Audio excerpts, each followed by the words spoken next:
What's good, Studio Draxi here. We're going to try to hop in and not get distracted by ADHD. We have a cube here. We just started a new project. We got some extra stuff. You can press X. It's a good quick delete. I like to use that one.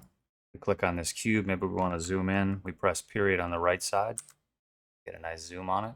And then we can use the mouse wheel to kind of go in and out how we need to.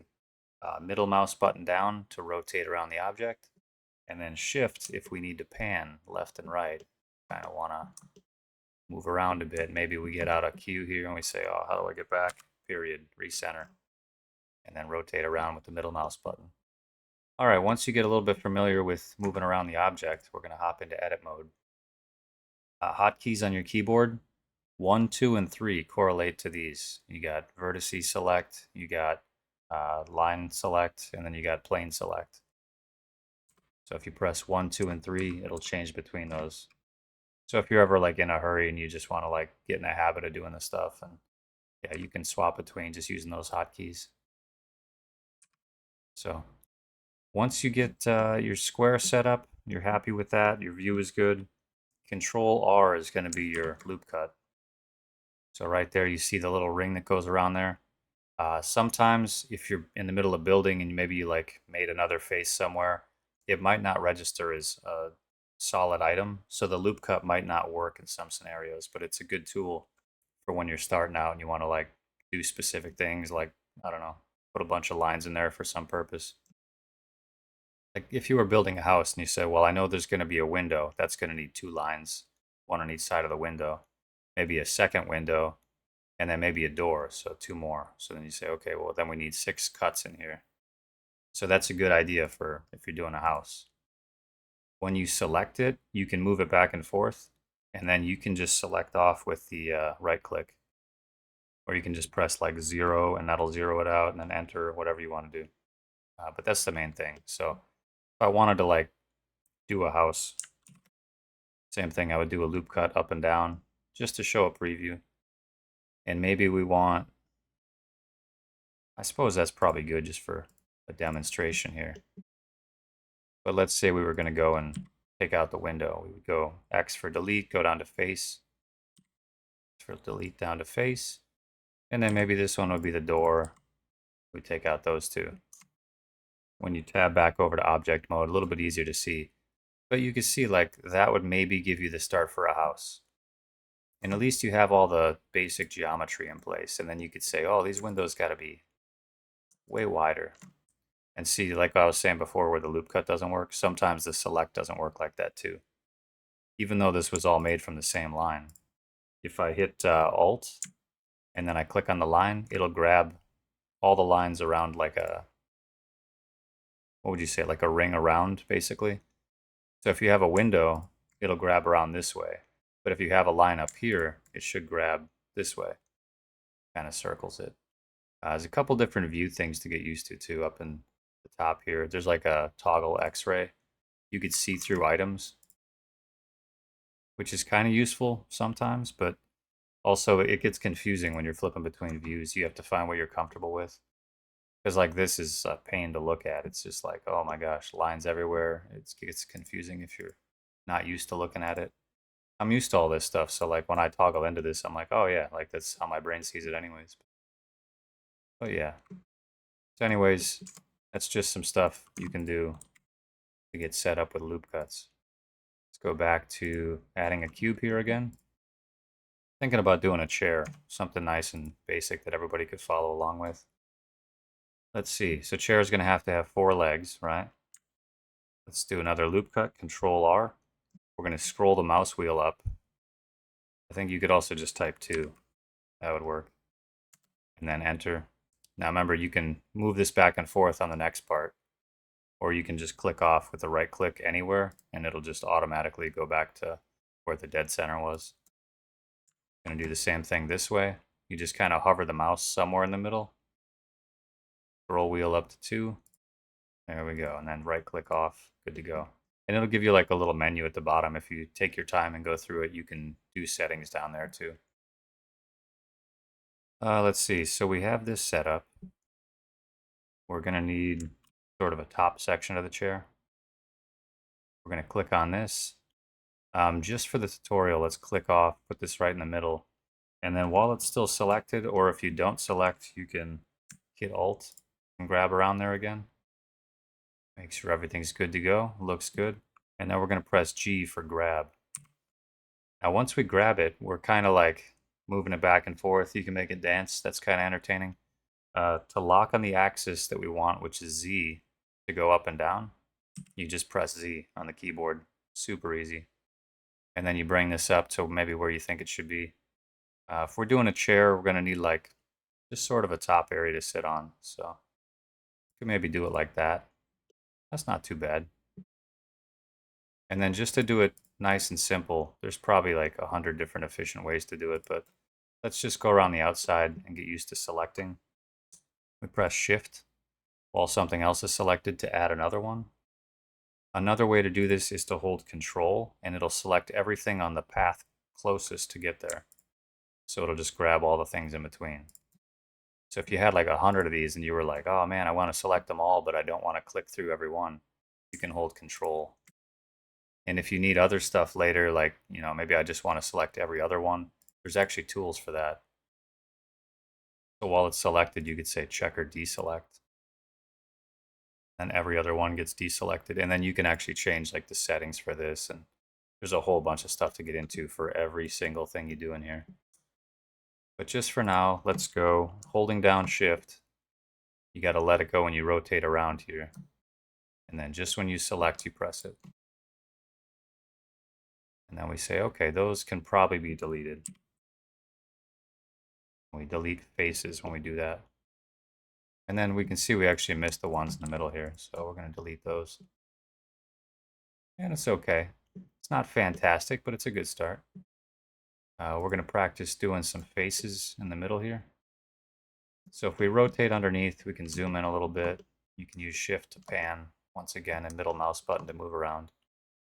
Let's go from like one of these back faces to one of the front faces, and then just press F, and it builds a face in between. Super easy. Now, if we do this over here, that's going to create issues. So before we get too far, let's actually take this middle face we made. We're going to go Control E, and then just let go of the control and press D while you're on this menu. And then you can set the number of divides to 2. And that's almost the exact same thing that we did with the top. Because we divided it evenly, it's the same measurements. We don't got to worry about it. And then once again, you just kind of find a view that looks good for you. It's kind of a difficult thing when you're first learning because it's like hard to see what you're looking at. But you click on the inside there, grab just that one face, Shift, and grab this face. And then F, build a face in between. And it is going to be difficult to see, so sometimes you just got to move around and sort of mess with it a bit. Another tool you could use is a little bit harsh to look at too, but it is important for like later on, especially if you're like uploading this stuff right away. Go to, there's a thing here somewhere when my brain turns on. Face orientation, that's where it is. So again, at the top here, when you're in edit mode, you go to this little drop down. You can do statistics there if you want to see how many triangles you're working with. It's a really good tool for like optimizing. You don't want to have a ridiculous amount of triangles. You see stuff in like, what is it, Sketchfab and some of these other websites. They are ridiculous numbers of triangles and vertices. And it's like 10 million vertices for something that's like a square chair like this. And you're like, why? Why did they do that? Anyways, face orientation will allow you to see which direction the, what would you say, the plane is facing, I guess. So if I was to like grab this and move it out, like the direction that's facing out, the blue part, that's going to be visible in Unity. If you have like this red part here, that's going to be see-through in Unity. So when you're making stuff that's going to be like a interior of a house or something, you have to be mindful of like, where is the character going to be? And are they going to be able to see that red part? Because if they see the red part, they're going to look right through it. But we're going to fix this anyway, so I just wanted to show kind of how to get that view going. And then once again, up at the top, we're doing line select. You can use 2. And we just grab this middle face here. Middle mouse button to pan around again, just to look. And you can hold shift to actually do the panning if you need. Once we're confident we got that one, shift, click the next one, F for face. And now we got that face there. So the reason we're doing this is just to give like simple geometry for the inside here. For this, we go to the bottom square and we say, okay, we want to run this completely up the side here. So just to do it simple, we're going to shift, grab this F for face. We're going to rotate around. Click on the bottom one again, shift, top one, F. Now we got the first leg of the chair done. And it's not going to be perfect sizing, but we can scale stuff later once we have the geometry in place. So just kind of go through and do those. Again, we grab the bottom line, make sure you're on line select or edge select, it's the same thing. We click, we hold shift, we click the other one, and then F, and it just puts a face between them. Now, something to be mindful of if you're doing other stuff like this, you normally want to select all the faces you're going to use. Like you don't have to, but sometimes if you're doing really advanced geometry and stuff, you could move something and it won't be attached because you didn't tell it to connect to those faces. With simple shapes, it's not bad. Like if I go to move one of the vertices here, I should be able to see this. Yeah. And if I was to like divide this and move one of these vertices, everything moves together. So we're actually doing pretty good there. But just be mindful of that. Like there can be issues and you've been warned. You've been warned is all I'm saying. So bottom line, top line. Again, here it's not going to be a big deal, but if you're doing more advanced stuff, hit the sides too. Just make life a lot easier. You build good habits early, and then you don't got to worry about this. So now we can see everything's blue. That's what we want. We want everything to be blue. So if you throw this in Unity and you slap a wood texture on it, first off, it's not going to unwrap correctly because we didn't do that yet. Second off, it would look nice because you can see all the faces. Let's say you built it inside out. That can happen sometimes when you're not mindful and you're in a hurry and you build up a bunch of stuff and then you look at it and you go, oh, it's perfectly wrong. Everything is inside out. You just go to face selector and then you can click off. If you're selected on something, just click in the background and it'll unselect. And then you press A on the keyboard for all and you do a Alt N with F. So Alt N, let go. And then you look for F. You can click on flip as well. But if you press F, it's underlined here. That's like the hotkey for it. Alt N F, that'll turn inside out. So now if we looked at it, I'd have to set up the, I forget where to set that. Backface culling? I forget. Anyways, A for select, Alt N F. That's how you view it. I wouldn't worry too much about that, but there is a way to like view it how it's going to be in Unity, where you do like a culling for any of the faces that are inside out. I used to remember how to do that, but man, there's just so much to do in here. Even people like me forget this stuff after a while. So let's turn it back to not blue and red now that we know it's good. Let's see. Probably like a back to the chair would be nice. So let's go to the line select. Again, you can do the 1, 2, and the 3 for these. Once you go on edge here, we want to make like sort of a back. So we got to actually cut all of these. Click on this one, shift, click on this one, this one, this one, let go of shift. Control E, D, that's for edge, and then divide, wherever that's at here. And then I'm thinking we're going to slide this back a little bit. So let's hold Alt, click on this line, and it should select all of it. For some reason, if it doesn't, just hold down shift and just click on these. Should be good. And I would say just practice getting in a flow of doing stuff like that because, again, it's going to make your life a lot easier down the road. So now we're going to G for grab. And there's a couple of ways you could do this. I mean, one is you just freeform it and say, oh, that's good enough for a chair for me. Second would be that you're going to lock onto the X axis. And then you can slide it back and forth. I would say X is a pretty good one if you lock onto that axis. Here's another one if you're not working with a perfect axis. You just press G for grab and then G a second time. and it's actually going to be locked onto the line that you're working in. So if it's at like a weird angle, like just for me to show this real quick, if I had this and I wanted to move this based on the geometry that's already there, maybe I'd have it like this and I'd say, oh, I just want to like slide it, but I don't want to break the form. You do G and then G a second time, and it'll actually follow the geometry that you had there. So nice little tool to know. It's like an edge slide. Yeah, that's what it is. I'm not sure about the naming because I don't really talk about this stuff too much. So if I ever say the wrong name, that's just what I think of it as. So.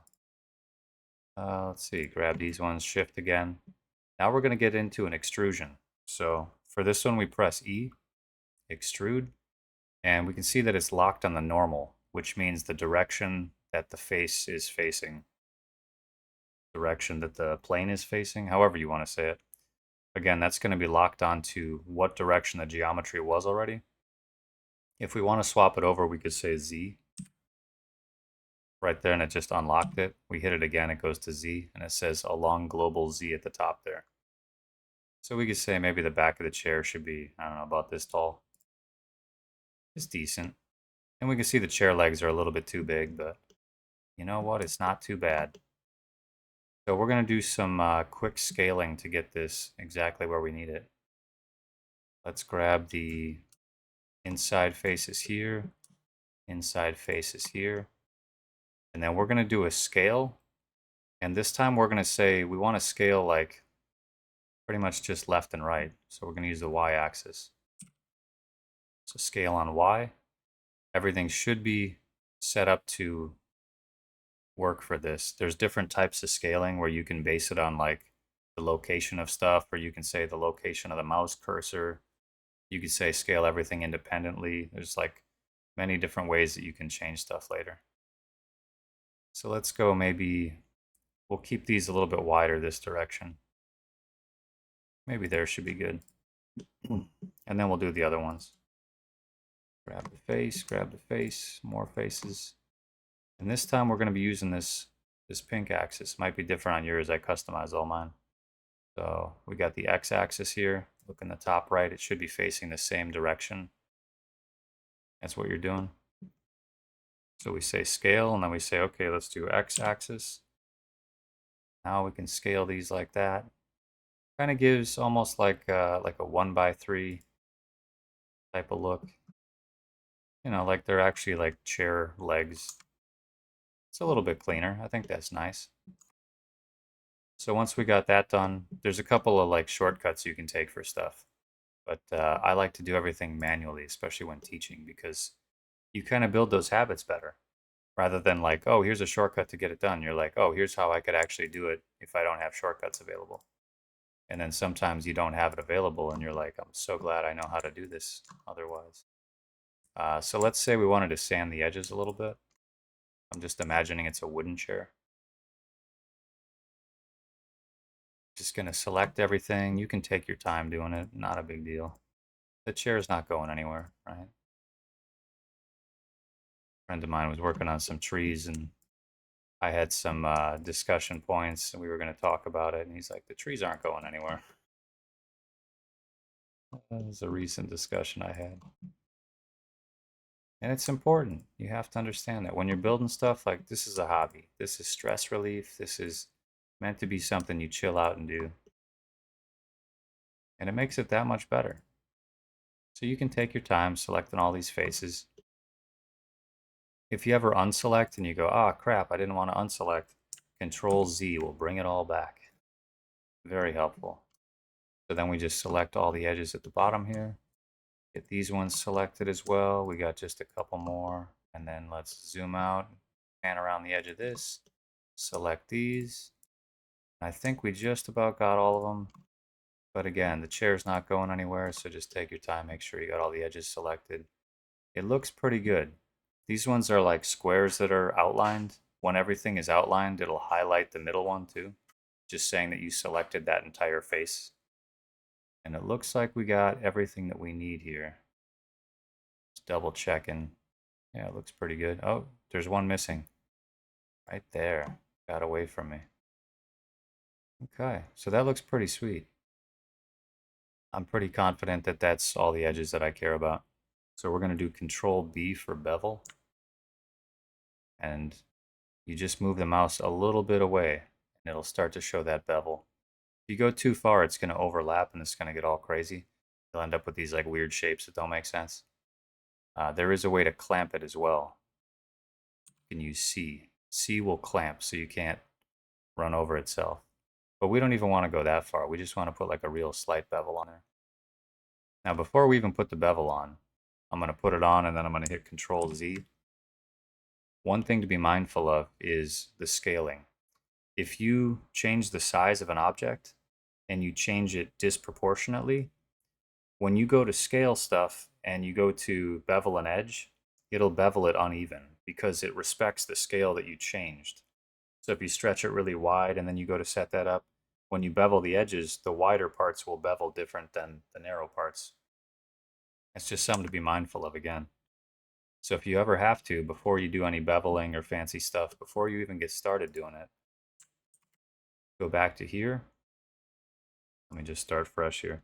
When you select it in object mode, again, tab to go over to object mode, we do Control A, and that's for apply. We want to apply all transforms. And that just resets the object to say like, this is what I want, it's done. So I hit that, all transforms, the location, rotation, scale, it's all clean, good to go. Now I tab back over, my lines are still there. I can successfully do the Control B, and we put a little bevel on here. And maybe like we want it to look actually sanded. So we'll do like, I don't know, 2. You could get crazy with it. You could put 4, 5, 6. You could put 100 edges. But don't ever do that. People in Sketchfab do that, and then they have these ridiculous shapes that don't even look right, and you're like, oh my gosh, why is there... You see the triangles right there? As you scroll up and add more of them, you're going to get ridiculous triangle counts, all just to make it look slightly smoother. And the trick is, you don't have to do it in there. If you want it to look smoother, let's say we just put that little bit of bevel on there. We only have like, what is this, set to 2 segments? So you see that like we can see the segments in here. If you ever want to smooth this out, just select everything, go to face mode, go to face, and then go down to shade smooth. There we go. It's just as smooth as can be. We didn't have to use 7,000 different pieces to make it do that. And you can see at the edge there, you can still see the geometry. That's something that happens in like VR chat and some of these like platforms where you have optimized shapes. Even like the old school games. You might see it and it looks real nice, but then at the distance you're like, oh, I can actually see the edges there. That's just part of the magic. It means that this was heavily optimized and it's very nice triangle counts. So you could make 1,000 chairs and throw them everywhere, and like it's not going to slow down the computer to have to render every single little square in there. Let's see. I'm trying to think of what else we got to do before we finalize. Seems pretty good. I'm happy with the shape. I'm happy with everything. Let's get this moving, get this into Unity. There's a couple of things I do want to add here. So when we do the smooth, it like smooths out everything 100%. But right here, we want there to be a crease because that's not natural. It shouldn't be smooth there. So we're actually going to click on those lines. We could do these ones too, but I think we can leave them. We'll be safe with that. And then we go to edge, and we're going to do mark sharp. And that just means that there's going to be a corner there. When we tab back, we go, oh yeah, that is kind of a sharp corner. It's not a perfect way to do it, but you could add geometry there too. You could say, you know what, let's bevel that and make it a little bit less sharp. And then you could take that off and say, well, let's do edge and clear sharp. So you could let the geometry do that, and then it's kind of smoothed out, but it's not as undefined as it was. I think that's the best way to say it. But that looks kind of nice. Remember, we just put a separate bevel on the inside there. So a couple ways to do that, but yeah, I think that looks nice. I'm cool with that. Let's go back to face select. We're going to grab everything. And because this is like a square shape, like everything is lined up well with the normal like dimensions of a square. So from this side, you're like, yeah, that's pretty flat. Everything I'm looking at is flat. Same thing on the side. This is very flat. This part's flat. Bottom is flat. So it's a very like square shaped object. We're going to use a cube unwrap. So we go up to here when everything's selected. Cube projection. We hit that. There's actually like a little option thing down here. You could do this based on what size you're building it for. It's kind of hard to say. You could go with like a 10. Let's say you're doing a whole bunch of objects and you want to start doing like a series of your own objects. Pick a number that you're going to go to for all of them and try to keep it consistent. So for me, a lot of times when I'm doing stuff, I'll go to 10. It's not like ridiculously important, but if you're using the same materials on multiple objects, you want that number to be shared. Otherwise, you're going to have one object with really large texture and the other object's going to be really small texture. And that gets to be kind of annoying. So just keep it in mind. Not a big deal, but just something to be mindful of. And then let's say we're going into Unity with this. I usually end up in Unity.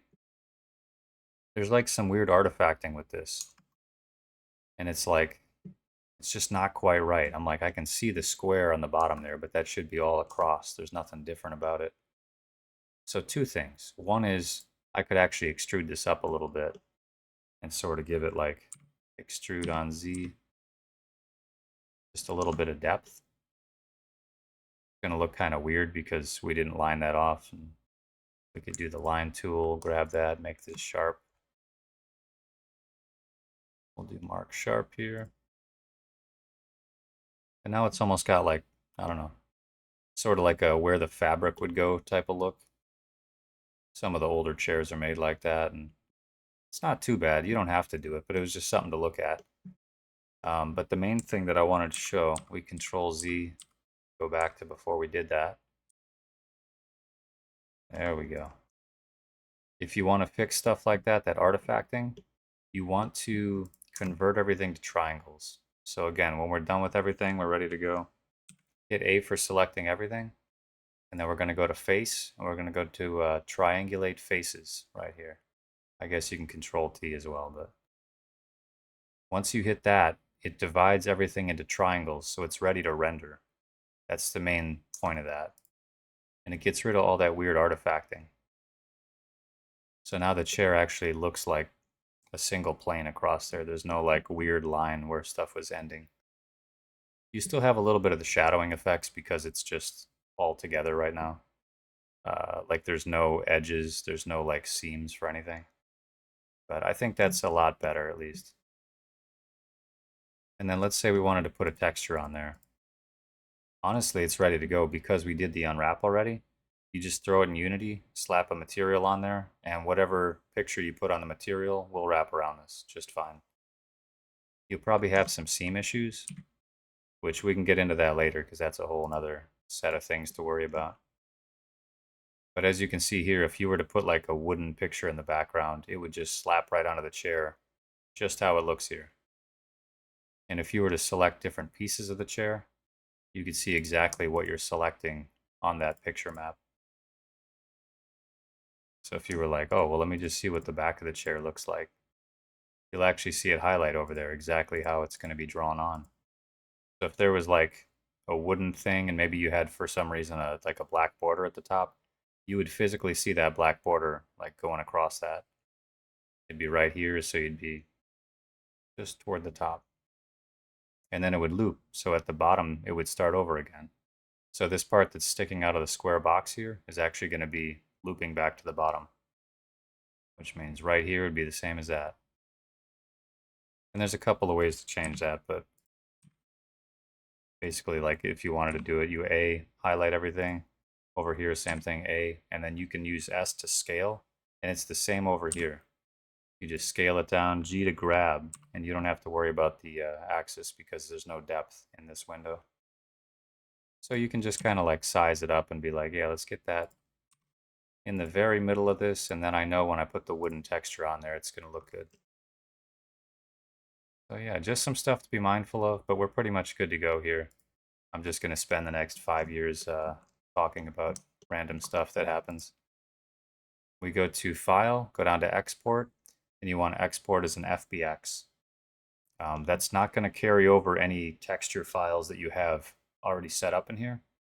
So when you get into Unity, you're going to have to bring those actual images, like the 2D PNG image, will have to go over to Unity as well. Otherwise, it's not going to find it. I see a lot of people making mistakes like that where they're like, it just didn't work. And the FBX does not include the image file in it. So you have to bring your own images over. FBX just says, here's the object, here's the unwrap, here's where the material is going to go, all the different material parts. And then when you have the image, that has to come over separate. So until next time, if you guys got any questions, let me know.